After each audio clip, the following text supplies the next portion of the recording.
Les commandants. Ça, tu vas à monter, et quand la montée, quand je monte, elle fait plus haut que lui. Il dit, oh, c'est trop, redescendez. Alors il dit, il répond, il dit non, il dit, il peut pas, il dit, le parti à l'heure, va revenir, hein, il est parti. Il est parti chercher d'autres moments, d'autres vieilles moments qui étaient très loin. Alors il arrive très fatigué, les pauvres malheureux. Alors il a posé. La vieille maman, il dit, mes enfants, il dit, quoi ça que là, oh, il dit, maman, il dit, c'est un diable que vous l'a fait marier aussi. Ben, il dit, viens, dis à nous. Et en effet, alors, dans tout le parcours, quand il est vraiment parti loin, il voyait venir. Alors, à chaque montagne, il envoyait un grain de sable. Hein? Il faisait une plus haute montagne. Mais il coupait la montagne quand même, l'inné. Il envoyait un épine, un grand champ d'épines. Mais il coupait quand même l'inné. Mais les autres, ils ont dit quoi, tu veux, ça?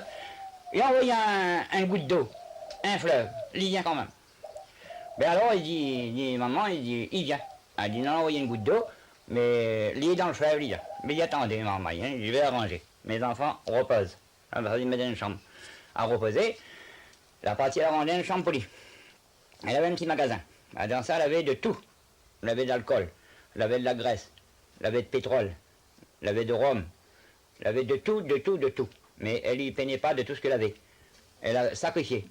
Alors, elle a rangé un beau lit, bien arrangé, joli. Quand il est arrivé, il dit, belle-mère, il dit, avez-vous pas vu ma femme et mon gendre, et mon beau-frère? Ah, il dit, non, j'ai rien vu. Mais il dit, vous avez l'air fatigué. Ah, belle-mère, beaucoup. Mais il dit, attendez, je vais arranger une place pour vous. Pour reposer un peu, vous avez l'air vraiment fatigué. Ben, en attendant qu'elle a préparé, parce que la place était déjà parée. En attendant qu'elle a préparé la place, elle était ainsi, mais elle était parée. Il a fait un tour dans la cour, elle avait les 3 gros bœufs, il a avalé toujours. Parce qu'il avait faim. Alors elle a préparé, il dit voilà, mon genre, votre place est parée. Alors, mais il dit merci, elle est rentrée, montée sur le lit, bien reposée. Mais quand j'ai fini à ranger tout le toit, j'ai fini de ranger pour mettre le feu. Alors, le bouc a fait bien dormir, le pauvre grand diable, parce que son il était un pauvre. Voilà, il était foutu, c'était le feu qui naît. Alors, quand on a mis le feu dans les 4 coins, ça a fait une seule flamme.